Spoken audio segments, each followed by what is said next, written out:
এটা চলে গেছে। তো ও ওই সিনেমার তাহলে বিয়েবাড়ির যে ক্যাসেটটা হারিয়ে গেছিলো, সে কিন্তু ক্যাসেটটা মানে পুরো ভিডিওগুলো খুঁজে পেয়েছে। তারপরে সে দিব্যি আবার চলেছে। তাহলে দেখা যাচ্ছে যে জিনিসটা হারিয়ে ফেলছি, ওই যে আমার নেই বলে যে ব্যাপারটা, আমার যা সঞ্চয় যা ছিল সব বেরিয়ে গেল। তো এখানে দুটো ভুল হচ্ছে আমাদের। প্রথম কথা, আমরা ভাবছি আমরা সঞ্চয় করছি আর সেটা আমার, সঞ্চয় করছি বলে সেটা আমার। সেই সঞ্চয়টা তোমাকে হারাতেই হবে, এটা বিধি, মৃত্যু ফট করে ক্যান্সেল করে দেবে। আরেকটা, সেই সঞ্চয় আমার হারিয়ে যাচ্ছে, সেটাও একটা ভুল। যেমন এই বিয়েবাড়ির ক্যাসেটটা সব ডিলিট হয়ে গেছিলো, কিন্তু দোকানে নিয়ে 8 ঘন্টা পর আবার ফেরত পেলো, দেখলো সব মেমোরি আবার রিস্টোর হয়ে গেছে। তাতে অনেক খরচা গেছে, অনেক সাধনা করতে হয়েছে। তেমনই আমরা আমাদের যে হারিয়ে যাওয়া স্মৃতি, আমরা যাদের আপন বলে এত জড়িয়ে রেখে আবার ছেড়ে হারিয়ে দিয়েছি, সেই স্মৃতি, সেই সংস্কার, সেই সমস্ত মজার জিনিসগুলো আবার আমরা ফিরে পেলাম। পেয়ে আমরা ওই মৃত্যুকে অতিক্রম করে, যে জিনিসটা মৃত্যুকে অতিক্রম করা মানে সঙ্গে ওই ভয়টাকে অতিক্রম করে ফেললাম। যখন ভয় নেই অথচ অ্যাডভেঞ্চার আছে, সেখানে শুধুই আনন্দ। যেখানে ভয় নেই অথচ অ্যাকশান আছে, সেটাকেই তো আমরা অ্যাডভেঞ্চার বলছি।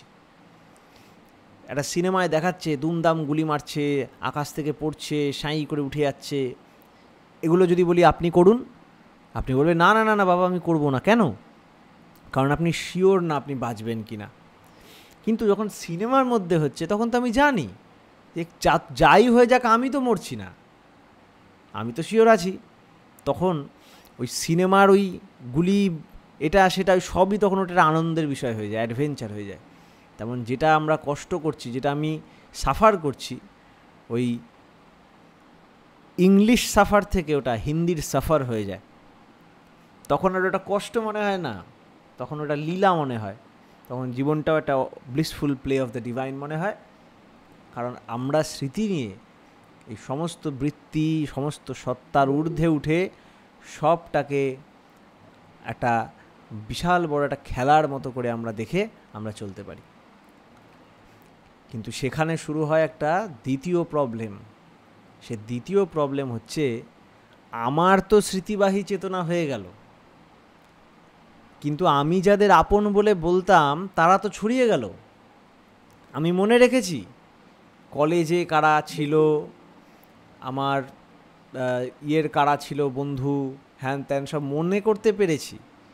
কিন্তু আমি মনে করলে কি হবে, তারা কই? দেখা যাচ্ছে তারা তো সেই ঘুমিয়ে তারা হারিয়ে গেছে সমুদ্রের মধ্যে, খালি স্মৃতিটা ফিরে এসছে। তখন আরেকটা আর্জ জেগে উঠবে ভিতর থেকে, যাজনের আর্জ, যে আমি একা জাগলে হবে না, আমার স্মৃতি কমপ্লিট হয়ে গেলেও হবে না যদি এই স্মৃতি অন্যেরও না জাগে। কাকে নিয়ে বাঁচব? আমি চোখের সামনে দেখব আমার যে নিজস্ব লোক যারা, তারা অন্য কোথাও অন্যরকম ফ্যামিলি করে আমাকে চিনতেই পারছে না। তাই স্মৃতি চেতনাটা ওরকম না, আমাদের বোঝায় ভুল আছে, আমাদের অনেক ইনকমপ্লিটনেস আছে। আর আমি কিছু কালেক্ট করে আমার আপন বানাচ্ছি, এটাও একটা ইনকমপ্লিট বোধ। আমি কাউকে আপন বানাচ্ছি না, সবাই আপনই, সবাই আমারই, সবাই আমার, এই আমার জন্য না, সবাই আমার এই জন্য কারণ সবাই সেই পরমপিতার অংশ। সবার মধ্যে প্রাণন সম্বেগ রূপে সেই পরমপিতাই রয়েছেন।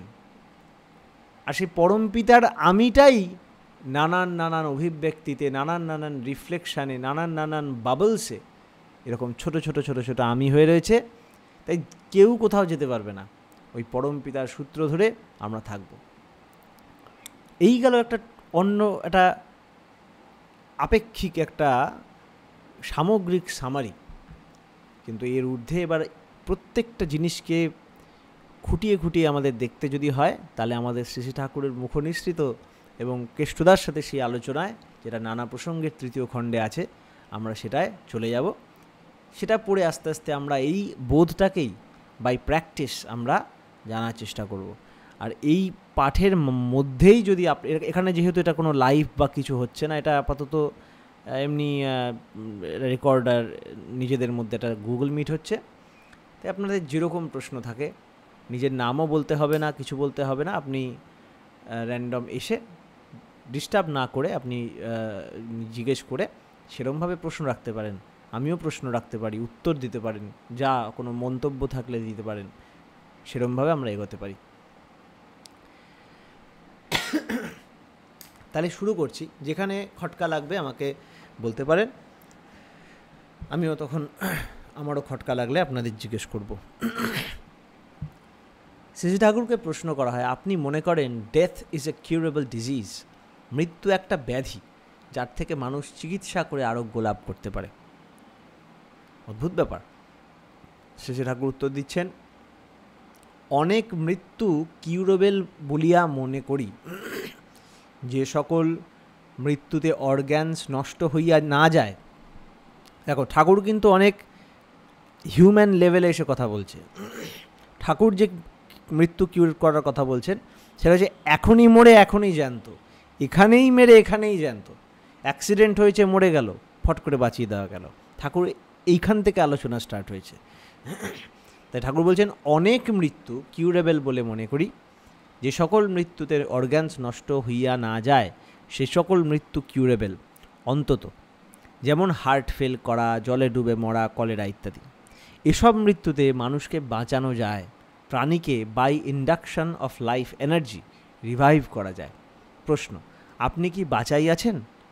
শ্রী ঠাকুর, না, মনে হয় বাঁচানো যায়। শুধু আমার মনে হয় কেন, পাশ্চাত্য অনেক মনীষীরাই এ বিষয়ে এখন গবেষণা করিতেছেন। শ্রী ঠাকুর না বলে দিলেন, এটা তার মতো করে তিনি বলেছেন, তবে তার লাইফের এরকম অনেক ঘটনা আছে। তিনি এমন অনেক মানুষকে দাঁড় করিয়েছেন, এরকম ঘটনা আছে। তবে শ্রী ঠাকুর আমি বাঁচিয়েছি বলে দেখেন না, তার লীলাই আলাদা লেভেলে, সে বলা আমাদের পক্ষে মুশকিল। এখন বলছেন আপনি কি বাঁচাইয়ে যায়, এই সম্বন্ধে কোনো এক্সপেরিমেন্ট করিয়াছেন? সেটা শুনে ঠাকুর বলছেন, এক্সপেরিমেন্টের বুদ্ধি লইয়া কিছু করি নাই, তবে এমনতর ব্যাপার সংঘটিত হইল দেখিয়াছি সে অনেক দিনের কথা।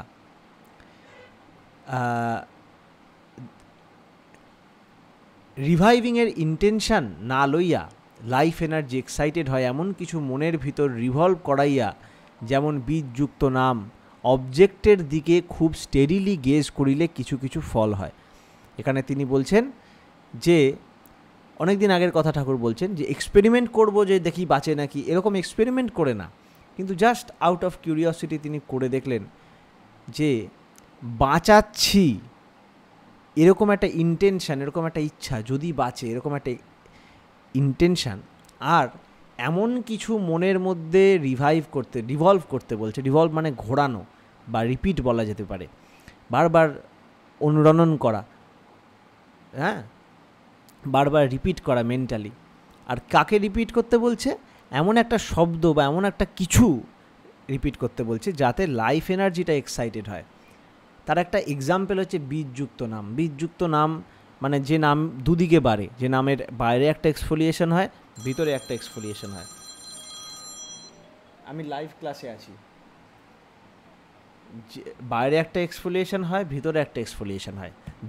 বীজ মানে যা দুই দিকে বাড়ে, তেমন একটা নাম নিয়ে যদি আমরা মনে রিভলভ করি, তাহলে আমার লাইফ এনার্জি এক্সাইটেড হয়। আর সেই অবজেক্ট যেটার দিকে যেটাকে আমি রিভাইভ করতে চাইছি, সেটার ইন্টেনশান আমার যার প্রতি আছে, আমার ইচ্ছা যার প্রতি আছে, যে যেন এটা বেঁচে ওঠে, ও বাঁচুক, ও বাড়ুক, এরকম একটা বোধ নিয়ে ওটার দিকে স্টেডিলি গেজ করলে কিছু কিছু ফল পাওয়া যায়। স্টেডিলি ওটার দিকে আমি গেজ করব, আমার সমস্ত অ্যাটেনশান ওটার মধ্যে পড়ে থাকবে, আর আমার মধ্যে একটা রিভাইভিং ইন্টেনশান থাকবে যেন ও বেঁচে ওঠে, মানে ইচ্ছা থাকবে, প্রবল ইচ্ছা। আর সঙ্গে আমার এনার্জি যাতে বেড়ে ওঠে, এনার্জি যাতে লাইফ এনার্জি যাতে এক্সাইটেড হয়, সেরকম একটা জিনিস নিয়ে আমি স্টেডিলি গেজ করব। সেটা বলছেন, একটা তেলাপোকা দেখিলাম মরা, 15 মিনিট ধরিয়া দেখিলাম, মনে ব্যথা পাইলাম। এই যে মনে ব্যথা পাইলাম মানেই হচ্ছে তার মধ্যে একটা ইন্টেনশান হলো তাকে বাঁচিয়ে তুলবে। খুব নাম করিলাম। মা, সঙ্গীতা মা, বলছি আপনি এটা অফ করতে পারেন, এটা অফ করতে পারো, মাইকটা আর ক্যামেরাটা অফ করতে পারো, তাহলে এই আওয়াজগুলো আসবে না। হ্যাঁ হ্যাঁ হ্যাঁ হ্যাঁ, মাইক আর ক্যামেরা অফ করতে পারো, নাহলে ডেটা খাবে অনেক। হুম। তা আরেক দিন ঠাকুর বলছেন একটা গুবড়ে পোকা, না সরি, একটা তেলে পোকা দেখলাম মরা, 15 মিনিট ধরিয়া দেখিলাম, মনে ব্যথা পাইলাম। এই যে ব্যথা পাওয়ার সঙ্গে সঙ্গে খুব নাম করিলাম, অনবরত করিলাম। স্নায়ুগুলি যখন খুব সেন্সিটিভ ও রিসেপটিভ হইল, পোকাটির দিকে তাকাইলাম, আর ঘণ্টার মধ্যে উহা সারিয়া উঠিয়া চলিয়া গেল।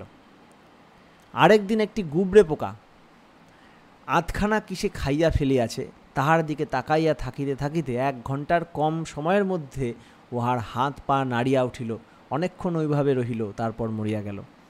অন্য কারণেও ওইরূপ হইতে পারে নাকি জানি না, হইয়া থাকিতে পারে জানি না, কিন্তু আমার মনে হইল ওইরূপ করিয়াই ফল হইয়াছে, কারণ ওইরূপ করার আগে আমি বুদ্ধিমতো উহা যে জীবনহীন তা পরীক্ষা করিয়াছিলাম। তাহলে এখানেই যে দেখালো কিছুক্ষণ হলো তারপরে আবার মরে গেল, এখানে কিন্তু আমরা মিল পাচ্ছি। ঠাকুর যে বলেছিলেন প্রথমে যে যদি অর্গ্যানস নষ্ট না হয়ে যায়, কারণ আমাদের পুরো সিস্টেমটা একটা রেডিওর মতো, যে রেডিওর মধ্যে একটা ফ্রিকোয়েন্সি হোল্ড করার জন্য রেডিওর সিস্টেমটা ঠিক থাকতে হবে। রেডিওর একটা ট্রান্সমিটার বা রেডিও একটা তার পট করে কেটে দিলাম, তারপরেও যদি আমি এক্সপেক্ট করি ওর সেম ফ্রিকোয়েন্সি বা সেম কম্পনটা ধরে রাখবে, সেটা তো হয় না। আমার ফোন থেকে কথা বলছি, সব ঠিক আছে, হুট করে আমি ফোনের ইচ্ছা হলো আমি ফোনের মাইকের ছোট্ট একটা তার কেটে দিলাম, এটা হচ্ছে অর্গ্যানটা ড্যামেজ করে দিলাম। তো অর্গ্যান ড্যামেজ করলে তো একই কাজ করে না। অর্গ্যান ঠিক আছে, ফোন ডেড হয়ে গেছে, তখন যদি আমি ফোনের লাইফ এনার্জি বা কারেন্ট দিয়ে চার্জ দিই, তাহলে কিন্তু সে মরা ফোন আবার জেগে উঠতে পারে, প্রোভাইডেড যদি বাকি সিস্টেম বা অর্গ্যান ঠিক থাকে। এবার প্রশ্ন করছেন, আচ্ছা জীবনহীন মানেটা কি? জীবনহীন কাকে বলে? ম্যাটার আর লাইফের তফাৎ কি? বলছি তাহলে জীবনহীন হয়ে গেল যে বলছি, জীবনটা ব্যাপারটা কি? আমি তো এই মাংস এইসব দিয়েই তো দেহটা তৈরি, তাই না? আমি তো মাংস টাংস এসব দিয়েই দেহটা তৈরি, তাহলে এর মধ্যে জীবনহীনটা জীবনটা কোথা থেকে ঢুকছে, আর জীবনহীনটা কি, আর জীবন নেই সেটাই বা কি? এটা নিয়ে ঠাকুরকে প্রশ্ন করছেন। এটা একটা ইন্টারেস্টিং প্রশ্ন, এটা নিয়ে আজও প্রচুর জায়গায় রিসার্চ হচ্ছে, যেটাকে বলে এটাকে বলছে অনেকে সায়েন্টিস্টরা নাম দিয়েছেন the hard problem of consciousness. চেতন কোনটা, জ্যান্ত কোনটা? আমি কি একটা মরা দেহকে জ্যান্ত বলতে পারি? বা আমি কি একটা কতগুলো অর্গ্যান এক জায়গায় করে একটা সিস্টেম বানিয়ে, ওটাও তো অণুপরমাণু দিয়েই তৈরি, আমরাও তো অণুপরমাণু দিয়েই তৈরি, দুটোর মধ্যে তফাৎ কি? ঠাকুর কিন্তু এটা একটা অদ্ভুত সলিউশন দিয়েছেন, এখানে কিছু আছে ভালো করে, তবে আরও ডিটেলসে আরও অনেক জায়গা থেকে ঘেটে যদি আমরা ভালো করে পড়ি, তাহলে আমাদের ক্লিয়ার হবে। এটা নিয়ে কিন্তু একটা গভীর একটা টপিক। ঠাকুর বলছেন, আমার মনে হয় প্রত্যেক জিনিসেরই লাইফ আছে, বালু কণারও লাইফ আছে। পদার্থ মাত্রেই কোনো কিছুর সহিত যুক্ত হয়, আবার কোনো কিছুর হইতে বিযুক্ত হয়। যুক্ত বিযুক্ত হওয়ার টেন্ডেন্সি যাহার ভিতর আছে, তাহারই জীবন আছে। আমি যদি একটা সোডিয়াম নিই, সেটা কিন্তু আমাদের শরীরের পক্ষে ডাইরেক্ট যদি খেয়ে নিই প্রবলেম আছে। আমি যদি ক্লোরিন খেয়ে নিই ডাইরেক্ট, প্রবলেম আছে। কিন্তু আমি সোডিয়াম আর ক্লোরিন একসাথে মেলালে যে সোডিয়াম ক্লোরাইড হয়, নুন, ওটা কিন্তু আবার ভালো। তাহলে সোডিয়াম আর ক্লোরিনের মধ্যে একটা যুক্ত হওয়ার টেন্ডেন্সি আছে। আমি যদি সমুদ্রের জলে যাই, সমুদ্রের জলে নোনা জল ক্ষতিকর, খেলে কিন্তু মুশকিল আছে, কিন্তু ওখান থেকে নুনটা আলাদা করে নিই, জলটা আলাদা করে নিই, বিযুক্ত করে নিই, তাহলে জলটাও পানীয়, নুনটাও খাদ্য, জীবনীয়। তাহলে দেখা যাচ্ছে সব কিছুর মধ্যে যুক্ত আর বিযুক্ত হওয়ার একটা টেন্ডেন্সি আছে। সে যুক্ত হওয়ার আর বিযুক্ত হওয়ার এই শক্তিটা, এই টেন্ডেন্সিটা কীভাবে কোথায় লাগাবে, তার উপর ডিপেন্ড করছে তুমি জীবনীয় কি না জীবনীয়, জীবন বিরুদ্ধে আছে সেটা। আমরা এই জীবনীয় বলে যাকে বলি, সেটা আমরা আমাদের মাপকাঠিতে ভাবি বলে এত সমস্যা। আমাদের মাপকাঠিতে মাপলে কিন্তু হবে না। আমাদের ওই সত্তা দিয়ে যখন আমি ভাবছি, আমাকে সত্তার মাপকাঠিতে ভাবতে হবে, আর সত্তার মাপকাঠি ওইটাই যার মধ্যে যুক্ত হওয়ার আর বিযুক্ত হওয়ার টেন্ডেন্সি আছে তাকেই জীবন আছে বলে মানা হয়, জানা হয়। ঠাকুর আবার বলছেন, যাহা আমাদের ইন্দ্রিয় গ্রাহ্য, যাহার অস্তিত্ব আছে, অবস্থান আছে, তাহাই বস্তু বা ম্যাটার। যা কিছু আমরা অনুভব করতে পারি, আর যাহাতে এই অস্তিত্ব অবস্থান বজায় রাখে ও বৃদ্ধি করে, তাহাই জীবন। ইহা ছাড়া ম্যাটার বা জড় বলিয়া আমি কিছু জানি না। ঠাকুরকে প্রশ্ন করছে, আধ্যাত্মিক জগতে আপনার অভিজ্ঞতার কথা কিছু বলবেন কি? ঠাকুর বলছেন, ধর্মজগৎ বলিয়া আমি কিছু বুঝি না, সামনে যা দেখি তাহাই জগৎ। স্থূলের পিছনে সূক্ষ্ম আছে, আর তার পিছনে সূক্ষ্মতর আছে, তার পিছনে সূক্ষ্মতম আছে, এইভাবে চলিয়াছে। যা কিছু দেখি তাহাই জগৎ, যাহা হইতে তাহা উৎপন্ন হইয়াছে তাহাই কজ বা কারণ। স্থূল আছে, স্থূলের পিছনে সূক্ষ্ম আছে, সূক্ষ্মের পিছনে আরও সূক্ষ্ম আছে, করতে করতে করতে করতে তার পিছনে তার কারণ আছে। এই জগৎ বলতে আমরা ভাবি, যেটা কথা আছে ব্রহ্ম সত্য জগৎ মিথ্যা, এর মানে অনেকের মাথায় আমাদের ঢুকে যায় যে ব্রহ্ম বলে একটা আজগুবি, একটা অন্য কোথাও একটা কিছু আছে, আর জগৎ বলতে এরকম একটা এটা আছে। এটা একটা অ্যাবনর্মাল আন্ডারস্ট্যান্ডিং। যে প্লেনে আছে, যে স্তরে যখন আছে, তার কাছে সেটাই তখন জগৎ। যখন আমি ওই ব্রহ্মসত্য জগৎ মিথ্যার একটা প্রপার ডেফিনেশন আছে, প্রপার আন্ডারস্ট্যান্ডিং আছে, তাহলে গিয়ে ওটা ঠিক আছে।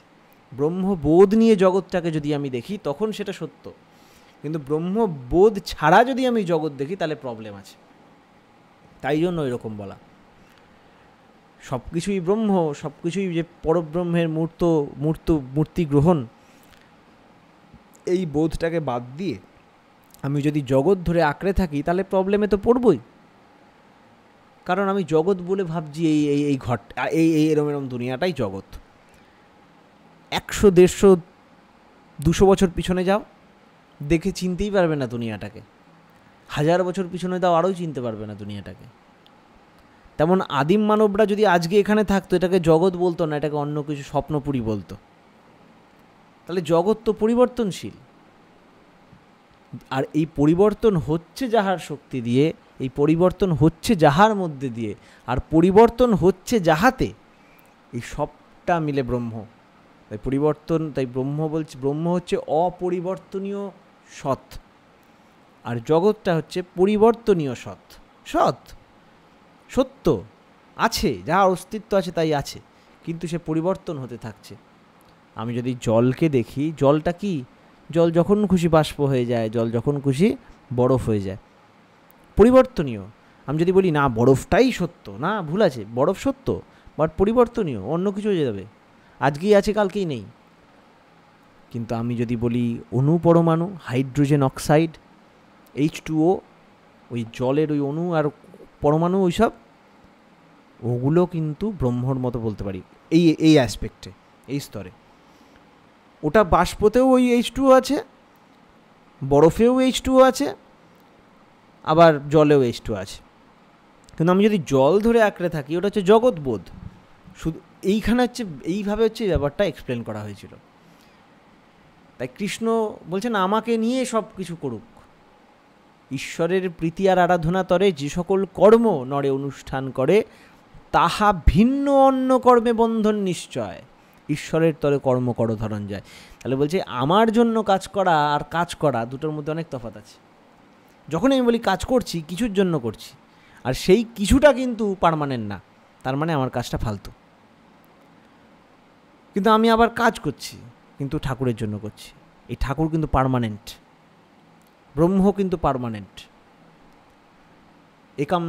আর এই এক ব্রহ্ম, সে কিন্তু অপরিবর্তনীয়, সে যাহা কিছু হইয়াও তাহাই আছে, তাই ব্রহ্ম। সত্যানুসরণের লাস্ট চ্যাপ্টার, বেড়ে টেরে চেঞ্জ হয়ে, পরিবর্তন হয়ে, সব কিছু হয়ে তাই আছে। আমি মাটির পুতুল দিয়ে মূর্তি বানিয়ে, মূর্তি খারাপ হয়ে যাচ্ছে, চোখ দিয়ে জল বেরিয়ে যাচ্ছে, মায়ের মূর্তিটা ডুবিয়ে দিচ্ছি, মন খারাপ লাগছে, স্বাভাবিক। কিন্তু আমি যদি মাটিটার ব্যাপারটা জানি, যে মাটিটা কিন্তু নষ্ট হচ্ছে না, ওই মাটি যেটাকে আমি চুমু দিচ্ছিলাম মাটির পুতুল বলে, সেই মাটিটাই কিন্তু আবার মাটিটা রয়েছে আজও। হ্যাঁ, সে মাটিটা হয়তো ওই রকম শেপে নেই আর, কিন্তু মাটিটাই রয়েছে। এটা হচ্ছে ব্রহ্মবোধ। এই ব্রহ্মবোধ নিয়ে যদি আমি জগৎকে দেখি, আমি যে স্তরেই দেখি না কেন সেটা সত্য। আর এই ব্রহ্মবোধ বাদ দিয়ে যদি আমি মূর্তিটা ভাবি ওরমই থাকবে, তাহলে এটা মিথ্যা। তা ঠাকুরের কাছে এটা নর্মাল, এটাই হচ্ছে পুরুষোত্তমের লক্ষণ বা সগুণ ব্রহ্মের লক্ষণ। তিনি শেখাতে টেখাতে হয় না, তিনি ওটা নিয়ে এসেছেন, জন্মেছেন। তার কাছে ধর্মজগৎ বলে আলাদা কিছু নেই, কর্মজগৎ বলে আলাদা কিছু নেই, ব্রহ্ম জগৎ এই সেই আলাদা কিছু নেই। তিনি সব কিছু তার কাছে নর্মালভাবে তিনি অনুভব করছেন। তার কাছে সবটাই সৎ, কারণ তিনি দেখছেন তার সত্তা দিয়ে তিনি প্রত্যেকটার মধ্যে পরিব্যাপ্ত হয়ে আছেন। আমাদের আচমন মন্ত্রের জন্য এটা বলি, আমার ব্রহ্মস্তম্ভ পর্যন্ত তাকে স্মরণ করে নিই যে তিনি আর আমিও তারই উৎক্ষেপ। এই ভেবে আমার মধ্যে কিন্তু আর ওই জ্বর বোধ থাকে না, আমি চেতনময় হয়ে যাই। তাই জন্য আমরা বারবার নিজেকে স্মরণ করাই, হ্যাঁ আমি চেতন, চিরচেতন আমি। এই চেতনাটাকেই স্পিরিট বলে। অজর, অমর, আমি আর জ্বর না, আমি মরি না, আমি চিরচেতন, অজর, অমর, আমায় গ্রহণ করো ঠাকুর, তাই না? এই আমায় গ্রহণ করো, প্রণাম লো। এই গ্রহণ করবে, যে গ্রহণ করে ধরেই আছে, এবার আমি আমাকে নিবেদন করছি। এর মধ্যে দিয়ে আমাদের বারবার স্ট্রাইক করে করে আমাদের জেগে উঠবে। ঠাকুরকে প্রশ্ন করছে, তবে ম্যাটার আর স্পিরিট, জড় আর চৈতন্য কি আলাদা? আলাদা নয়। ঠাকুর বলছেন, আমি বুঝি স্থূলের বিহাইন্ডে যে কারণ আছে, যার এফেক্ট স্থূল, তাই তার স্পিরিট। যেমন বরফের পেছনে জল, ঠাকুর এই প্রশ্ন, এগুলি তো স্থূল চোখে দেখা যায়, আমি এগুলির কথা বলতেছি না। ইহার পশ্চাতে যাহা আছে, যেমন মানুষ মরিয়া কোথায় গেল, সেখানে সে কি করে খায় কি, এসব সম্বন্ধে আপনার কোনো অভিজ্ঞতা আছে কি? শ্রী ঠাকুর, মরার আগে মানুষ কি ছিল তাহা জানিতে হইবে, মরার আগে মানুষ কি ছিল তাহা জানিতে হইবে। মরার পরে যেটা নিয়ে আমরা চিন্তা করছি, সেটা জানার জন্য মরার আগে কি ছিল জানতে হবে। এটা একটা অদ্ভুত প্রশ্ন। ঠাকুর রামকৃষ্ণদেবের কাছে বিবেকানন্দ একবার জিজ্ঞেস করেছিলেন যে আপনার সবথেকে অদ্ভুত কী লাগে ঠাকুর? তিনি বলেছিলেন, আমার সবথেকে অদ্ভুত এটা লাগে, যখন যখন কোনো খারাপ কিছু আমার সাথে হয়, আমরা মাথা চাপড়াই, ভাবি যে আমার সাথেই কেন হলো। কিন্তু যখন আমার সাথে ভালো কিছু হয়, তখন একবারও ভাবি না যে আমি কী এমন ভালো করেছি যে এটা আমার সাথে হবে। এটা একটা আমাদের ব্রেনের একটা প্রবলেম। তেমনই যখন কেউ নতুন জন্মায়, তখন কিন্তু আমাদের মধ্যে সেই ফিলোসফি জাগে না যে এই বাচ্চাটা আসলো কোথায় ছিল, কীরমভাবে হলো। তখন আমরা আনন্দে সুখে হারিয়ে যাই। কিন্তু যখন কেউ চলে যায়, যখন হারিয়ে যায়, তখন বারবার মন খা খা করে যে কোথায় গেল, কোথায় ছিল, বা তখন মনে কোথায় হারিয়ে গেল। ওই রূপেই কি আছে, নাকি প্রতিমার মতো ওই মাটির বডিটা যেরকমভাবে গলে গেল, ওরকম গলে গিয়ে একটা কিছু একটা হয়ে গেল। তখনও যদি আমাদের মধ্যে এই চেতনা জাগানো যায় যে মাটি কিন্তু যায়নি, মাটি জলে ভেসে জমে আবার মাটিই রয়েছে, মূর্তিটা গেছে কিন্তু মাটিটা রয়েছে, খাল ওই কাঠের বিচুলি ওগুলো রয়েছে, ওগুলো খড় হয়ে মিশে আবার কিন্তু ওইটাই থাকবে। ওর মধ্যে দিয়ে যদি চেতনা সমগ্র জাগানো যায়, তাহলে আমরা আবার কিন্তু ওটাকে ফিরে পেতে পারি। সেসব বোধ আমাদের বেরিয়ে গেছে, কিন্তু আমরা ওই রকম চাই। আমরা ইমপারমানেন্ট, যেটাকে জগৎ বলে যেটাকে আমরা বলছি, আমাদের লেভেলের যে জগৎ যেটা বলছি, ওই স্থূল যেটা ঠাকুর বলছেন প্রত্যেকটার পিছনে কারণ আছে, তার পিছনে ওটার মধ্যে আটকে আমাদের ভিশনটা খুব ন্যারো হয়ে রয়েছে। আর ন্যারো ভিশন মানেই ভিশনের বিয়ন্ডে যা আছে সেটা আমার কাছে অন্ধকার, দেখতে পাচ্ছি না। এই অন্ধকার মানেই না জানা, না জানা মানেই ভয়। এইটাই মৃত্যু ভয়। আর এই মৃত্যু ভয় কিন্তু ওয়ার্ল্ডের সব প্রবলেমের কারণ। পাকিস্তানের কথা যে বলছিলাম, পাকিস্তান যখন ভাবলো যে আমার সিকিউরিটির প্রবলেম আছে, আমার লোকজনকে তো আর্মি তো চালায় দেশটাকে, আর্মি ভাবছে কীভাবে পোষণ দেবো দেশকে, দেশকে কীভাবে খাবার দেবো। আমরা তো যুদ্ধ জানি, আর কিছু জানি না, তারা এত খোঁচাচ্ছে যুদ্ধের জন্য। চায়না ট্যারিফের জন্য সব আমেরিকার হাতে চলে যাবে, ওই সব করে ইন্ডিয়াটা সেকেন্ড পাওয়ার হয়ে যাচ্ছে, ইন্ডিয়ার সাথে যুদ্ধ করতে হবে। সবার যুদ্ধ, বদমাইশি, খজরামি সব কিছুই নিজের অস্তিত্ব বিপন্নর ভয় থেকে। মৃত্যু হয়ে মরে যাবো না তো, হয়ে যাবে না তো। আমরা জেনে করি না জেনে করি ওই একটা জিনিসই চালাচ্ছি। যজন যাজন ইষ্ট ভীতি করলে কাটে মহাভীতি। ওই মহাভীতিটাই মরার ভীতি। আর এই মরার ভীতি হচ্ছে অজ্ঞানতা। আর এই অজ্ঞানতাকে আলো করতে পারে অজ্ঞানতাকে সরাতে পারে একমাত্র আলোই। আর ওই আলোর জন্য দুটো জিনিস দরকার, যে লাইট জ্বালাচ্ছে লাইটটা জ্বলা দরকার, আর আমার দেখা দরকার। দুটোর সংযোগটাই যোগ, যোগ কর্মসু কৌশলম, এর মধ্যে দুটো হবে, সেটাই হচ্ছে, তার জন্যই এত কিছু। এখানে দেখা যাচ্ছে কোশ্চেনের যে করছে তার প্রবলেম আছে, আমাদের হয়েই সে প্রশ্ন করছে, একটা প্রবলেম আছে। কিছুতেই যেন ঠাকুরের ভিশনটা আমরা নিতে পারছি না। ঠাকুর যেন একটা নর্মাল ঘটনা ঘটছে সেরকমভাবে বলে যাচ্ছে, আর আমরা ওটাকে একটা স্পেশাল সাবজেক্ট বানাচ্ছি। না, এটা একটা স্পেশাল, কারণ আমরা জানি না। আর ঠাকুরের কাছে এটা সহজ হয়ে আছে, কারণ তিনি সগুণ ব্রহ্ম, তিনি নর্মাল, তিনি জেনেই জন্মটাই ওইভাবে, তার জেনেই জন্ম তার। তাই ঠাকুর বলছেন মরে যাওয়ার পরে কি হবে তার জন্য তো নর্মাল, মরার আগে কী ছিল সেটা জানতে হবে। সে অ্যাকচুয়ালি কী? আমি কিছুক্ষণের জন্য স্কুলের ড্রেস পরে গেলাম, স্কুলের কোর্স শেষ হয়ে যাবে, তখন তো আমাকে আর ওই টাই জামা প্যান্ট পরে আমাকে দেখা যাবে না। তখন একজন খুঁজে বেড়াবে, এ মা ওই টাই জামা পরা সুন্দর ছেলেটা কই রে, ও তো আর আসছে না, পাশ করে বেরিয়ে গেছে স্কুল থেকে। তাহলে জানতে হবে তার বাড়ির অ্যাড্রেস কী। আমি তার স্কুলের আইডেন্টিটি নিয়ে কিছু করতে পারবো না, সে বেশি দিন থাকবে না স্কুলে। আমাকে জানতে হবে ও স্কুলে আসতো কোথার থেকে। এই তার বাড়ির অ্যাড্রেস পেয়ে গেলে সে কলেজে যাক, ইউনিভার্সিটি যাক, বিয়ে করে নিক, আমি কিন্তু তার বাড়ি অবধি পৌঁছাতে পারবো। তেমন মানুষ মরে গেলে কি হয়, কোথায় গেল, আমার আপনজন হারিয়ে গেল, সে এসেছে কোথার থেকে জানতে হবে। এই তুমি আমি আমরা যারা ক্লাস করছি, আমরা সব কিন্তু একটা সব যাবে টপ টপ করে, ফিজিক্যালি ম্যাক্সিমাম 200 বছর 300 বছর বাঁচব, তারপরে টপ টপ করে যা হওয়ার হয়। কিন্তু ওইটার যার পরে আমরা এটা ভাবি না সে আমার বাবা হওয়ার আগে কে ছিল, সে আমার মা হওয়ার আগে কে ছিল। তখন দেখা যায় সব কিছু ওই সূত্রে মণিগণা আইবর মতো পরম পিতারই অংশ। আর এইটা ভাবলে না, এটা দেখলে আমাদের একটা অদ্ভুত দরজা খুলে যায়, তখন অ্যাক্সেস হয়ে যায় তাদের সাথে। আর মজার ব্যাপার হচ্ছে তাদের প্রতি ওই যে সেই প্রীতিসুধা থাকলে আমরা অটোমেটিক তাদেরকেও ওই সুযোগটা অনেকটা করে দিতে পারি, আমাদের আইডিয়াটা তাতে কানেক্ট করে দিতে পারি। ঠাকুর তো আবার বলছেন মরার আগে মানুষ কি ছিল তাহা জানিতে হইবে। মানুষটা আসিল কেমন করিয়া, মানুষ কতগুলি আইডিয়ার সমষ্টি, সেই আইডিয়া বাহিরের কতগুলি জিনিসে অ্যাটাচড হইয়া পড়ে। আমি যাকে আমি বলে বলছি, আমি যাকে আমার বাবা বলছি, মা বলছি, সৌভিক বলছি, যাই বলছি, এটা একটা আইডিয়ার সমষ্টি। আমি জানি আমি একটা ছেলে, আমি জানি আমার দুটো হাত আছে, আমি জানি আমার এরকম একটা ব্যাপার, আমি ঠাকুরের আশ্রিত, আমি জানি আমি এরকম হিন্দু, আমি জানি আমি এরকম বাংলা কথা বলি। এই যে আইডিয়া, কতগুলো আইডিয়া এমনভাবে অ্যাটাচড হয়েছে, একটার সাথে একটা, একটার সাথে একটা, এরকমভাবে সংস্কারপন্ন হয়েছে, অর্গানাইজড হয়েছে, ডেটার মতো হয়ে একটা আজগুবি একটা রকম তৈরি হয়েছে সার্থক সঙ্গতিশীলতা নিয়ে। ওটাকেই আমি একটা মানুষ বলছি বা একটা লাইফ বলছি। প্রশ্ন হচ্ছে কেমন? ঠাকুর বলছেন আবার জায়া মানে পুরুষ যাহাতে জন্মে। এখানে পুরুষ মানে কিন্তু ছেলে না, বুঝতে হবে। পুরুষ মানে পূরণকারী, ঠিক আছে? সবাই কিছু না কিছু স্তরে পূরণ করে, তাকে পুরুষ বলে। ওর জন্য পুরুষোত্তম মানে সর্বোত্তম পরিপূরক।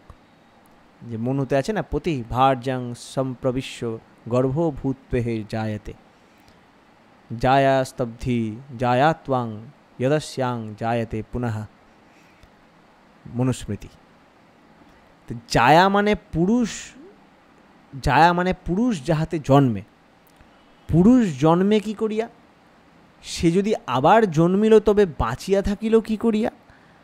তাহার মানেই হইতেছে পুরুষ যেভাবে অনুপ্রাণিত থাকে, জায়াতে যাইয়া তাহা মূর্ত এবং প্রাণযুক্ত হয়। প্রত্যেকটা ওয়ার্ড, প্রত্যেকটা ফ্রেজ ইম্পর্টেন্ট এখানে।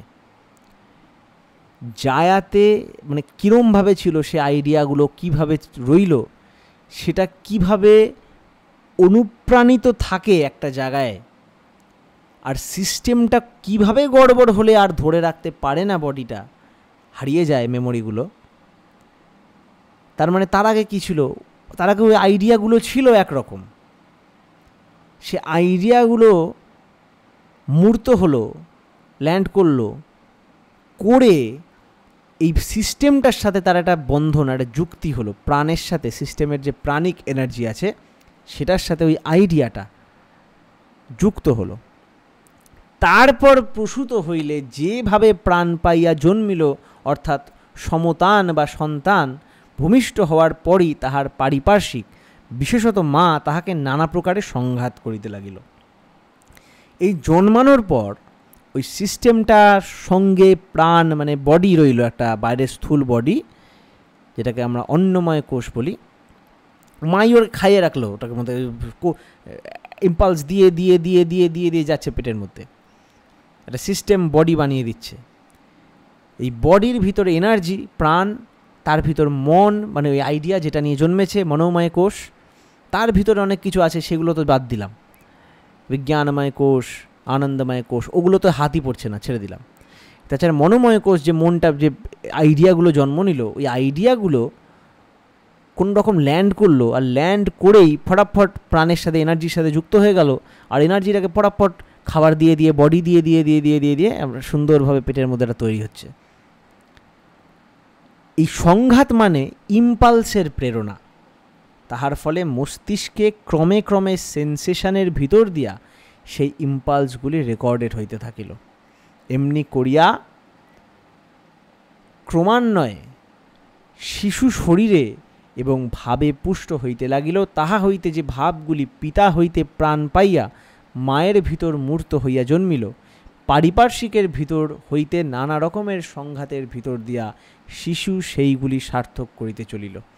এই রকম ধরিতে গেলে তাহা সার্থক করাই যেন মানুষের লাইফের মিশন, জীবনের ব্রত।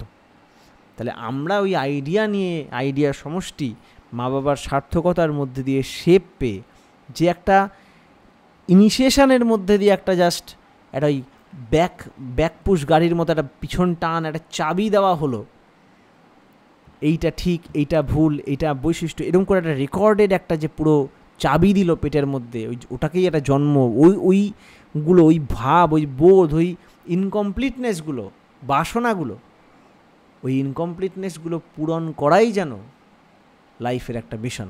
ওটাই ওকে সব দিকে ঠেলে। ওটার জন্যই ও ডাক্তার, ইঞ্জিনিয়ার হয়, ওটার জন্যই ও মেয়ের পিছনে ছোটে, ওটার জন্যই ও ঘুমায়, ওটার জন্যই ও খায়, ওটার জন্যই ও স্বপ্ন দেখে। মনের আড়ালে এরম গভীরে থেকে এরম নানানভাবে প্রেরণা দিয়ে আমাদের জীবনটাকে আমরা আরও তৈরি করে চলি। আর সংঘাতের ভিতর দিয়া নিজেকে সার্থক করিতে যাইয়া প্রতিকূলের সহিত দ্বন্দ্ব ও অনুকূলের আহরণ, এর ভিতরেই মানুষের মস্তিষ্কে যেগুলি ডিপার ইমপ্রেশনে গভীরভাবে অঙ্কিত রইল, এই যে এই সব চলতে চলতে সারা লাইফ জুড়ে কিছু ভালো কিছু মন্দ, কিছু ভালো কিছু মন্দ, এর মধ্যে দিয়ে একটা টোটাল একটা পিকচার, একটা সিনেমা রেকর্ড হচ্ছে। এর মধ্যে যেই ভাবগুলো সব থেকে ভালোভাবে আমাদের খাঁজ কাটলো, সবচেয়ে ভালো গভীর ইমপ্রেশন আমাদের মধ্যে অঙ্কিত করলো, মৃত্যুর সময় এর মধ্যে যেটা ডিপেস্ট, তার মধ্যেই কিন্তু আইডিয়াটা ফট করে মুহ্যমান হয়ে আইডিয়ার লিঙ্কগুলি বাকি আইডিয়াগুলোর সাথে ফট করে ডিসকানেক্টেড হয়ে যায়। আর তাহার ফলে পারিপার্শ্বিকের সংঘাত, ওই জন্য পারিপার্শ্বিক তো ওই ডিপেস্ট পয়েন্টটা ধরতে পারছে না, ওই ডিপেস্ট পয়েন্টটার সাথেই শুধু ওর লিঙ্ক আছে, বাকি সব লিঙ্কগুলো খচ করে কেটে গেল যখন বডিটা ড্যামেজ হতে শুরু করলো। তাহলে ও পারিপার্শ্বিকের সংঘাত আর তার উপর ক্রিয়া করিতে পারিল না, সে তাহাতেই গত বা অফ হইল। তাই যে আইডিয়া লইয়া সে গত হইল, মৃত্যুর পর তাহাই তাহার কন্টিনিউটি। তাকে জন্মানোর জন্য তার ওই আইডিয়াটাওয়ালাই কোথাও দরকার, যেখানে মা বাবার ওই মিলনের ওই যে খাজের মধ্যে ও ডুবটা দিয়েছিল, যে ডিপেস্ট আইডিয়ার মধ্যে ও ডুবটা দিয়েছিল, যে রকম কম্বিনেশন অফ আইডিয়াজের মধ্যে ও অফ হয়েছিল, যেই মেমোরিতে, যেমন এটা যারা কম্পিউটার করে তাদের জন্য বোঝাতে খুব সুবিধা হবে। কম্পিউটারে হাইবারনেশন মোড বলে একটা আছে, হ্যাঁ, যাই হোক ওইসবে লাভ নেই। তাই যে ফ্রিকোয়েন্সিতে অফ হলো ওই জায়গাটায় দিয়েই যদি কোথাও ল্যান্ডিং পায় এবং সেখান থেকে একটা কন্টিনিউইটি, নেক্সট লাইফের কন্টিনিউইটিওয়ালা পায়, তো ওই যেখানে অফ হলো সেটা ওখানে গিয়ে পট করে জাম্প করতে পারবে। এখানে কোনো স্পেশিয়াল জিওমেট্রি নেই, এখানে সবই পুরো স্পেস বলে এখানে হচ্ছে ওখানে ওরম ব্যাপার না। আমার কলকাতায় রেডিও বাজুক আর আমেরিকায় রেডিও বাজুক, আমার ফ্রিকোয়েন্সি যদি ম্যাচ করে সেই রেডিওর আওয়াজ এখানেও বাজবে। 98.7 FM হচ্ছে তো কলকাতার অফিসে, কিন্তু আমি এখানে রেডিও অন করে 98.7 FM যদি টিউন করতে পারি, ওইখানে মূর্ত হয়ে যাবে ঝপাত করে। কারণ ওখানে যা যা গান বাজনা বাজানো হচ্ছে 98.7 FM প্রত্যেকটা ওই না, যাই গান বাজছে গানের আলাদা ফ্রিকোয়েন্সি, গানের কিন্তু 98.7 না। শুধু 98.7 হলে তো আমরা এরকম একটা আওয়াজ শুনতে পারতাম, তা তো শুনি না। আমরা গান শুনি, আওয়াজ শুনি, হাসি মজা শুনি, গল্প শুনি। ওই গান টান গল্প টল্প 98.7 FM বলা ক্যারিয়ার ওয়েভের মধ্যে বেঁধে দিল।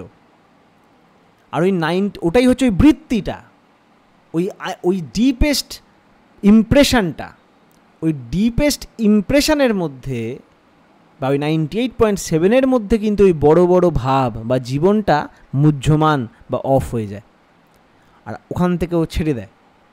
আর আমরা বাড়িতে যেই টেলিভিশনে ওই অন করি, ওই ফ্রিকোয়েন্সিটা ধরি, পচ করে ওটা ক্যাপচার করে নেয়। তাই জন্যই তো আমি ফোন করলে, তাই জন্য আপনারা এই ভিডিও এই কলে ঢুকেছেন, সবাই এই লিঙ্কটা টিপেই এইটায় ঢুকতে পেরেছেন।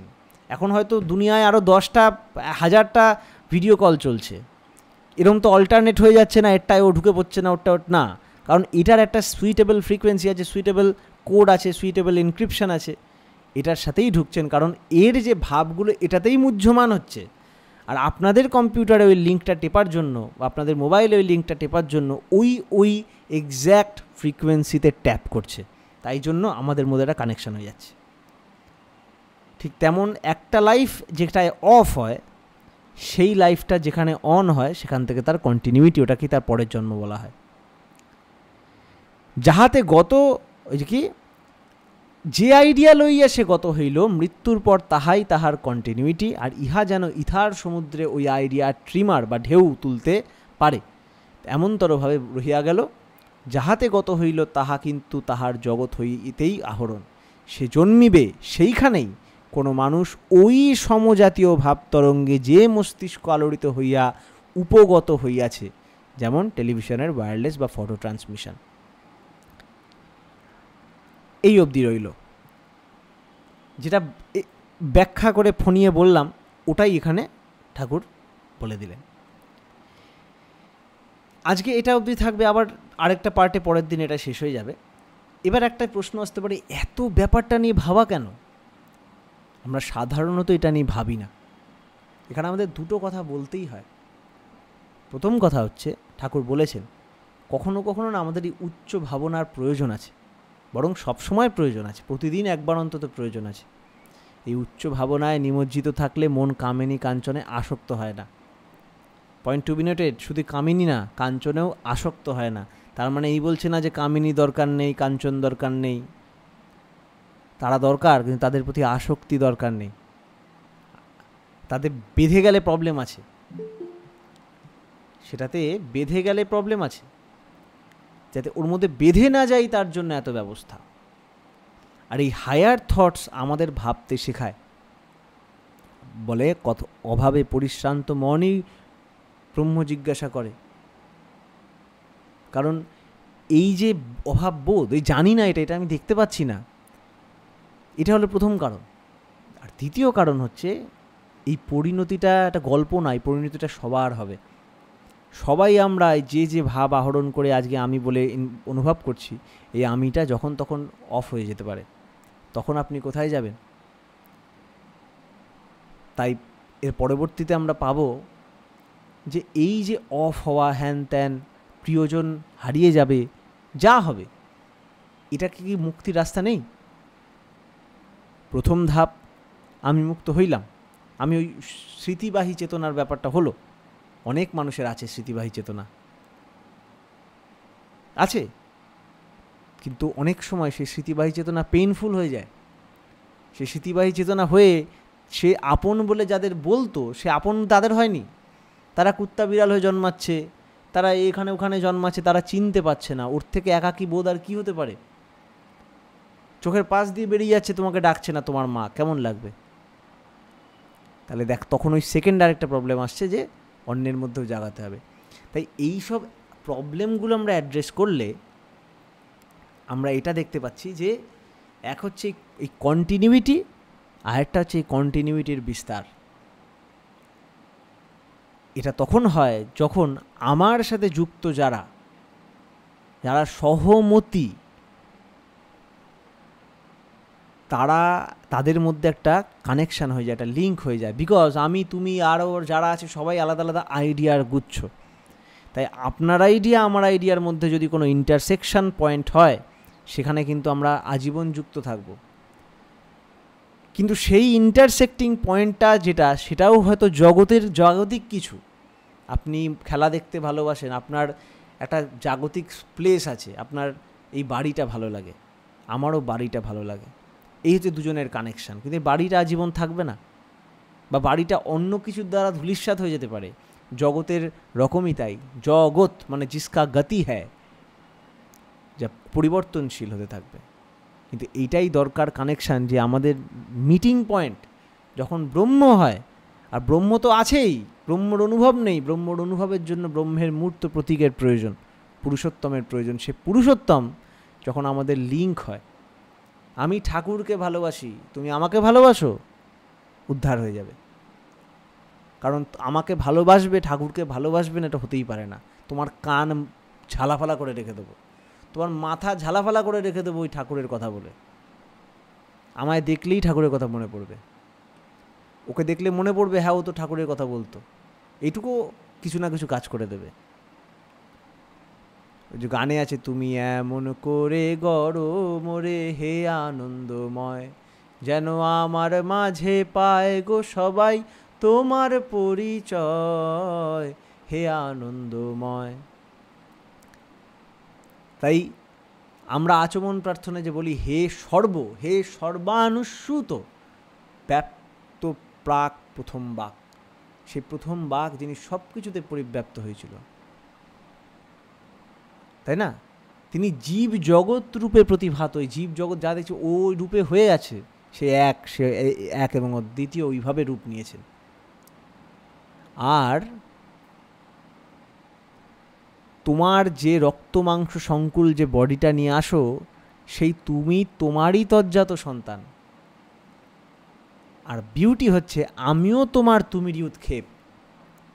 কিন্তু এই সব আইডিয়া, কানেকশান, ডিসকানেকশান, বৈশিষ্ট্য মাফিক চলতে চলতে চলতে সংস্কার নিতে নিতে নিতে নিতে নিতে ভারাক্রান্ত হয়ে গেছে, তাই না? ভারাক্রান্ত, সমস্ত মলিনতা, যা কিছু মলিনতা টলিনতা নিয়ে আমরা একটা আবর্জনা মাফিক একটা সব জিনিসটাই, তাই আলোটাও দেখতে পাচ্ছি না। কিন্তু আমি যখন আমার আব্রহ্মস্তম্ভ পর্যন্ত তাকে স্মরণ করি, স্মরণ মানে স্মৃতিতে আনি, তখন আমি পবিত্র হয়ে যাই। পবিত্র মানে পূর্ণ। পবিত্রর ইংরেজি ওয়ার্ড আছে হোলি, HOLY, ওই শব্দটা আসছে WHOLLY, হোললি থেকে, মানে হোল, কমপ্লিট।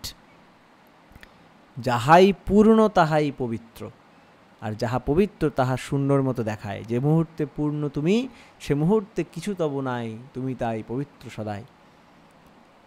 আর সেই পূর্ণ পুরুষ তিনি, তাই পুরুষোত্তম বলে। তাতে লিঙ্ক হলে তিনি যেন ওই কোম্পানির মালিক, যার আন্ডারে সবকটা ফ্রিকোয়েন্সি আছে। তিনি ওই আকাশবাণীর হেড অফিস, তার কাছ দিয়ে 98.7 FM যাচ্ছে, বিগ FM যাচ্ছে, রেডিও মির্চি যাচ্ছে, সব হারিয়ে হুড়িয়ে গেলাম। আমি ভুলেই গেলাম হয়তো 98.7টা। তখন আমি ছুটে যাব আকাশবাণীতে, দাদা ওই ওই ওই গানটা কোন রেডিওতে বাজছে? ও বলবে, ওরে তুমি ওর ছেলে, 98.7 যাও, ওই দেখবে ওই গানটা বাজছে। এইভাবে কাউকে হারাতে হবে না। আর আমরা আমাদের বাস্তব পরিচয় মাথায় রাখবো, যে সব তো আমার আছে, আমার আহরণের জন্য আমার না, বাস্তবে আমার, এমনি আমার তার সূত্র ধরে। কারণ এর ভিতর যে আসল আমিটা বসে রয়েছে, সে আমিটা সেই তিনি। তাতেই অন, তাতেই অফ, সব কিছুর ঊর্ধ্বে। তাই ব্রহ্ম সব যা কিছুর মধ্যে বেড়ে উঠে চলে চলেও তাহাই হয়ে আছে, তাই তাকে ব্রহ্ম বলা হয়। ব্রহ্ম অপরিবর্তনীয় সৎ, জগৎও সৎ, বাট পরিবর্তনীয় সৎ। আজকে এতটা থাকলো, পরের দিন আমরা কন্টিনিউ করব এখান থেকে, পেজ নাম্বার 32 থেকে। তাহলে এই দুটো ক্লাসে আমাদের এই চ্যাপ্টারটা, তৃতীয় খণ্ডের চ্যাপ্টারটা শেষ হয়ে যাবে। এই জায়গাটা নিয়ে শুধু পড়ে গেলাম বা আজকে আমরা বুঝে যাই, আমিই তো বুঝি না, এটা আমাদের ব্যাপার না। এটা পড়তে হবে, ভাবতে হবে। ঠাকুরের দীক্ষা তো সবাই টপ করে নিয়ে নেয়, কিন্তু প্র্যাকটিস তো আমরা করি না। কীভাবে ধ্যান করতে হয়েছে ম্যাক্সিমাম ভালো করে ঘেটে দেখলাম, জানিই না আমরা। ওইভাবে ধ্যান করতে হয়, মননের সাথে সাথে এগুলোও ভাবতে হয়, ব্যাপারটা কী, আজকে কী হলো। আর যতক্ষণ এটার আইদার আমি বুঝে ফেলবো, আর আমার প্রশ্ন আসবে, এর মাঝামাঝি কিছু হয় না। আমার প্রশ্নও আসবে না, আবার বুঝবও না, এরকম হয় না। আইদার বুঝে ফেলেছি, না হলে আমার প্রশ্ন আসবে। তখন যে জানে এরকম কোনো মানুষের কাছে খুঁজে বার করে তার থেকে সেগুলো জানতে হয়, খোঁচাতে হয়, নিজে প্রচণ্ড মনন করতে হয়। এ করতে করতে যে কত আলো, কত আওয়াজ, কত দরজা আমাদের খুলে যেতে পারে, সেটা খুব ইন্টারেস্টিং ব্যাপার। তাই এই করে আমাদের সমস্ত সার্থক হোক। এবার আমরা একটা হালকা আর 4 মিনিট আছে, একটা কোয়েশ্চেন অ্যান্সার যদি হয়ে যায় খুব ভালো হয়। যদি কোনো প্রশ্ন থাকে করতে পারেন।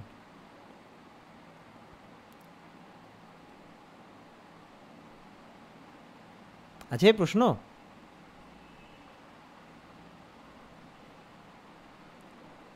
এমনি তো লজ্জা পাওয়ার কিছু নেই, এখানে তো কোনো। জয় গুরু মা, কেমন আছো? কেমন আছো?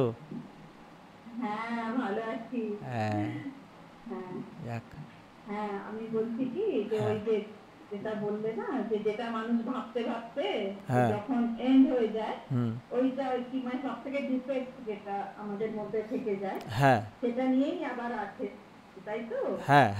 সেটা নিয়েই আবার জন্মগ্রহণ করে। ব্যাপারটা কি, এটাকে অনেকে খুব সিম্পলিস্টিকভাবে যদি কেউ নিয়ে নেয় তাহলে একটু মুশকিল হবে। কীরকম বলছি, আমার ধরো রসগোল্লা খেতে ভালোবাসি, তার মানে রসগোল্লাতে আমি ডুবে যাব না, কিন্তু ওটার মানে রসগোল্লা খেয়ে বা যে প্রবৃত্তির প্রেরণায় আমার মধ্যে রসগোল্লা খাওয়ার বোধটা জেগে ওঠে, ওই প্রেরণাটার মধ্যে ওই যে মাথার মধ্যে একটা প্যাঁচ, কোথাও একটা জট আছে।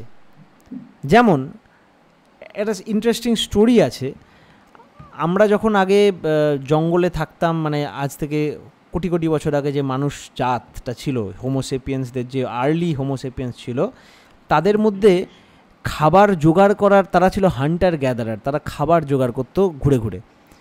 তারা যখন জঙ্গলে যেত, জঙ্গলে গিয়ে না ফল দেখে, যেহেতু তখন ফলের মধ্যে অভাব ছিল, ফলের মধ্যে গ্লুকোজের, এবং বেঁচে থাকার জন্য গ্লুকোজ দরকার, তারা টপার টপ গ্লুকোজ খেয়ে নিত। যখনই ফল পেত আগে খেয়ে নিত, খেয়ে সেটা বাড়ির জন্য বহন করে আসতো। লক্ষ লক্ষ বছর ধরে এই যে আমায় মিষ্টি পেলেই খেয়ে নিতে হবে, এই মিষ্টি পেলেই খেয়ে নিতে হবেটা ওদের সংস্কার হয়ে গেল। তাই মানুষের মিষ্টি এত প্রিয়, এবং সেটা আজকেও আমাদের মধ্যে রয়েছে। আমাদের সেই মিষ্টি খাওয়ার প্রবৃত্তিটা বা গ্লুকোজ খাওয়ার প্রবৃত্তিটা আজও রয়েছে। আমি জানি আমি আজকে একটা বড়লোক হয়ে গেছি বা একটা মানুষ হয়ে গেছি, একটা সভ্য মানুষ হয়ে গেছি, কিন্তু আমার কোষ, আমার ওই প্রবৃত্তিগুলো জানে না যে আমি আজও আমি যে একটা মানুষ হয়ে গেছি, আমি যে একটা এরকম একটা যখন তখন আমি দোকানে গিয়ে মিষ্টি কিনে খেতে পারবো, এটা ও জানে না। তাই ও আজও মিষ্টি দেখলে লোভ সামলাতে পারে না। তাই তাহলে আমার মধ্যে আমার অস্তিত্বকে ধরে রাখার জন্যই আমি কয়েকটা বাসনা ডেভেলপ করেছি। সেই বাসনা আমার ব্রেনের কয়েকটা সিস্টেম নিয়ে, প্যারাসিম্প্যাথেটিক নার্ভাস সিস্টেম নিয়ে কয়েকটা জট তৈরি করেছে টু সার্ভ দ্যাট পারপাস, যাতে একটা ওই প্রসেসটা অটোমেটিক চলে। ওই গ্রন্থি বা ওই প্রবৃত্তির মধ্যে আমার যে আমিত্বটা ডুব মারবে। এটা এই ডুব মারার এক্সাম্পলটা যদি আপনাকে বলি, ভালো করে বোঝাই, একটা ঘটনা যদি দেখেন, যখন আমরা অনেক কামুক হয়ে যাই, ওই সময় মাথার থেকে সব স্পিরিচুয়ালিটি বেরিয়ে যায়। আপনি ইম্যাজিন করুন, যখন মাথাটা কামুক হয়ে যাবে তখন মা বাবার কথা চিন্তা করুন, আসবে না।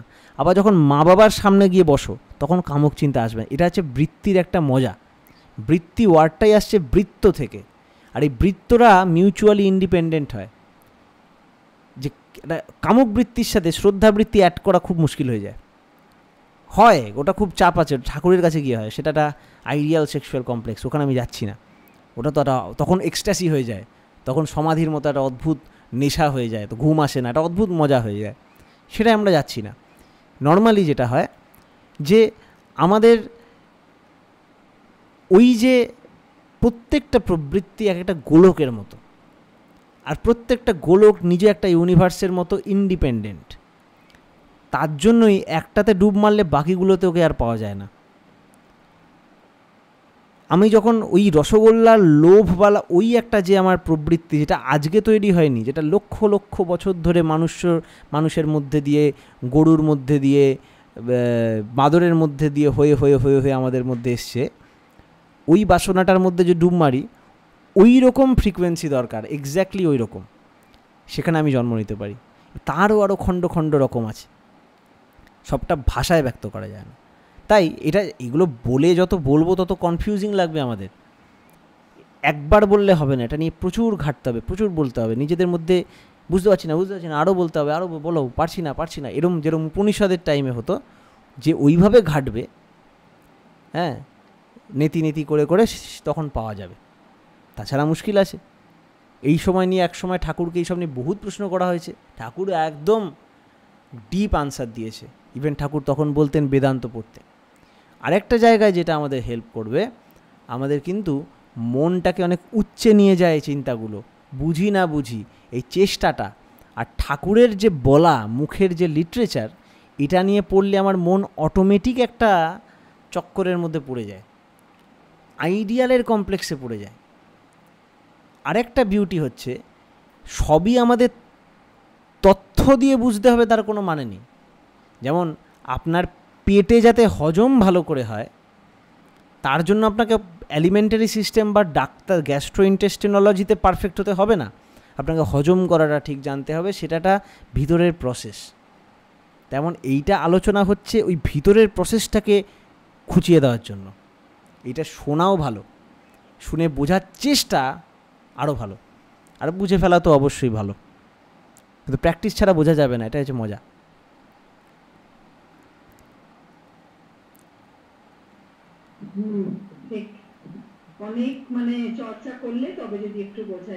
একদম আমাদের ওই চর্চা লেগে থাকতে হবে। তারপরে তখন আরেকটা সাবজেক্ট চলে আসবে যেটা আমরা বুঝবো না, এইভাবে আমরা ঠাকুরকে নিয়ে মত্ত থাকবো, সোজা কথা।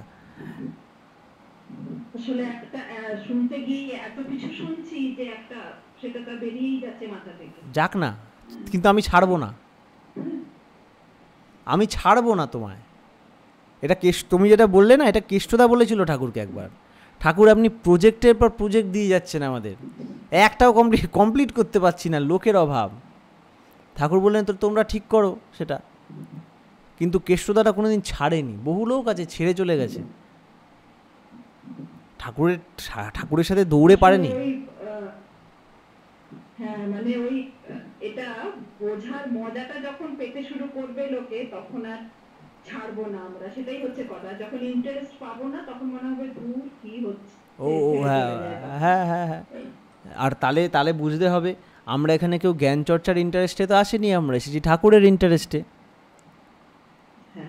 ঠাকুরের ইন্টারেস্টে যেই এসেছি, তখন জ্ঞানে তেতো হলেও আমি খাই, আর এই তেতো হলেও যখন খাই তখন দেখা যায় আস্তে আস্তে একটা এমন জিনিস পাচ্ছি, ওই তেতত্ব ঘুচে যায় তখন। এইসব পুণ্যপুঁথিতে আছে, তুমি যেগুলো বলছো এগুলো সব পুণ্যপুঁথির একদম ধরে ধরে আছে। তখন ওই তেতত্ব ঘুচে যাবে, ওটাই আমাদের অ্যাকচুয়ালি, মানে ভাবো এটা আমরা এরকম নর্মাল বাড়িতে থেকে আমরা কোন পর্যায়ে যে আমাদের নিয়ে চলে যাচ্ছে ঠাকুর কায়দা করে। ঠাকুরের দীক্ষা নিয়েছে অথচ, এবং সৎসঙ্গীদের যারা চোখের সামনে দেখে, তারা কিচ্ছু না করলেও তাদের মধ্যে একটা বিশাল ইতস্তত বোধ কাজ করবে যে ইস পারি না, করা হয় না, করি না, ইস এটা ঠিক হচ্ছে না। ওই যে বোধ, ওই যে খোঁচানি, ওটাই তাকে কোন দিন ঠেলে দেবে করার দিকে। তাই জন্য বলে সৎসঙ্গী, যেরকম সত্যিকারের সৎসঙ্গী চোখে দেখাও পুণ্য, এসব কথা আছে শাস্ত্রে? তুমি তো এই ইয়ে নিয়ে চর্চা করো, যারা ওইসব পরে টরে পদ্ম পুরাণ বলে একটা বই আছে, হ্যাঁ, তারপরে বিষ্ণু পুরাণ বই আছে, ওখানে আছে এগুলো। নারদের সাথে ধাক্কা খাওয়াও পুণ্য। তখন ওটা ওই কারণটা, ওই লম্বা সাইকোলজি আছে ওর মধ্যে। ওটা আমার মধ্যে এমন একটা ইম্পালসের ট্রিমার তুলে দেয়, একটা আইডিয়ার ঘষা লেগে যায় যে তোমাকে ওই দিকে নিয়ে চলে যাবেই আজকে না কালকে।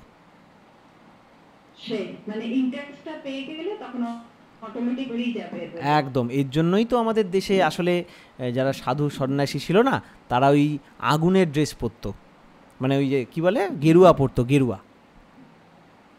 হ্যাঁ, অনেক দিন আগে নরেন্দাকে গোপাল বলে একজন, মানে নরেন্দা মানে সরি আমাদের মানে বিবেকানন্দ, হ্যাঁ, রাখাল সবাই মিলে ছিল, সবাইকে গেরুয়া বসন দিয়েছিল। সেই দিন এটা নিয়ে ঠাকুরের সাথে কি সুন্দর, কত গভীর আলোচনা, কি ডিপ আলোচনা। গোপাল সবাইকে গেরুয়া দিলে বলে গান শুরু করে দিয়েছিল, ওই যে প্রভু मैं गुलाम मैं गुलाम मैं गुलाम तेरा। তারপরে কি ওই যে হ্যাঁ, दो रोटी एक लंगोटी दिया तूने ভগবান, ওই গানটা করেছিল। তারপরে ঠাকুর কত ওই ক্যান্সার নিয়ে গলায় কত এক্সপ্লেন, কত আলোচনা হয়েছিল। হ্যাঁ, তো এই যে ব্যাপার, ওটার মানে হচ্ছে যে ওই গেরুয়ার মানে ওটা তো জামা পরলে হবে না, ওই নামের আগুন আর ওই ভাবের আগুন এমনভাবে জ্বলজ্বল করছে, তোমার গায়ে লাগলেই ছ্যাঁকা লেগে যাবে। ওই ভাব তোমার মধ্যে ধরে যাবে, ভাব ধরে গেলে বাকিটা তো জাস্ট সময়ের অপেক্ষা। ওই চিঙ্গারি নেবে না, আজ নয় কাল নয় কোনো একদিন ফুটে তোমাকেও গেরুয়া বানিয়ে দেবে। গেরুয়া মানে বাড়ি ছাড়া না। ঠাকুর তো সোজাসুজি বলে দিয়েছে সন্ন্যাসীরা বিয়ে করবে না, এটা হতেই পারে না। অনেক সন্ন্যাসীরাই আছে বিয়ে করবে, কিন্তু আসক্ত হবে না। আসক্ত কেবল ইষ্টে, আসক্ত থাকবে ইষ্টে, আর ইষ্টের জন্য সব কিছুতে আসক্ত। তখন সব কিছুই ভ্যালু আছে। সব কিছুকে আমি যদি ভাবি ব্রহ্মের লীলা দেখতে পারি, ব্রহ্ম মানে রঘুলচন্দ্র চক্রবর্তী আমার কাছে, ওর লীলা, তখন দেখব যে সব কিছুই আমার আগে, হ্যাঁ, যখন দেখব আমরা সব কিছু ওইটার জন্য সব কিছু হচ্ছে, তখন আমার কাছে সব কিছু মিনিংফুল এবং সব কিছু ইউজফুল হবে। আর ওইটা বাদ দিয়ে আমি যে কারণের জন্যই সেটার সাথে অ্যাটাচড হই না কেন, সেটা একটা ফালতু, ইউজলেস আর হারিয়ে যাওয়ার একটা জিনিস হয়ে যাবে। এটা গীতারও এটাই মেসেজ। তাই আজকে আমাদের 10 মিনিট এক্সট্রা হয়ে গেল, অলমোস্ট 8 মিনিট এক্সট্রা ক্লাস হয়ে গেল। 9:10 থেকে 10:10 অবধি টাইম ছিল। যাক, আমার খুব ভালো হলো। আর যদি কারোর প্রশ্ন থাকো বলতে পারো, আর তারপরে আমরা এখান থেকে নেক্সট ক্লাসে আমরা কন্টিনিউ করব। কারো আছে প্রশ্ন?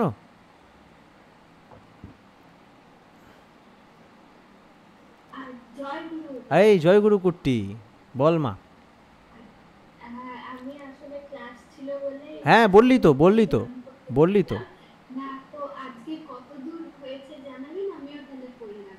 ও, আমি একটু স্ক্রিন রেকর্ডও করেছি, জানি না হবে নাকি। হ্যাঁ, হলো নাকি আমি জানি না, হয়েছে, চেষ্টা তো করলাম। তো এই যে এইখান থেকে পেজ নাম্বার 32 থেকে হবে। হ্যাঁ, কন্টিনিউ হবে। হ্যাঁ, 31 অবধি হয়েছে। ঠিক আছে, প্রথম না, চ্যাপ্টার 3 এর প্রথম থেকে। হ্যাঁ হ্যাঁ, ঠিক আছে তাহলে।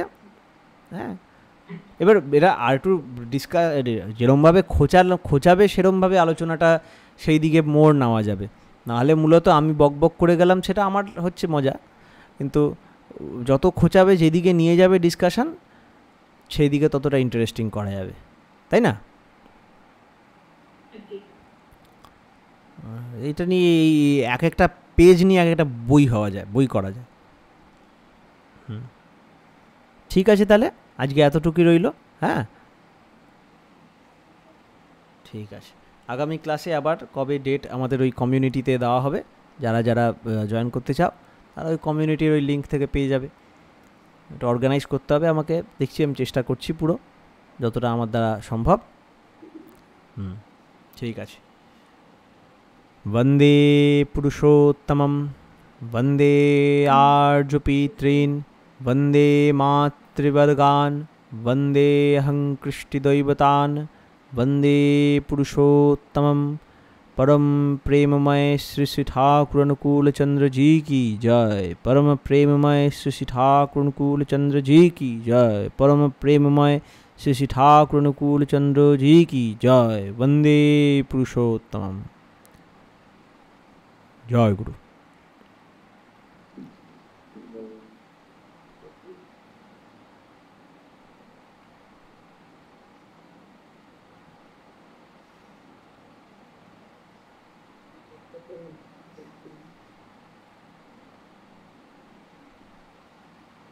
जय गुरु।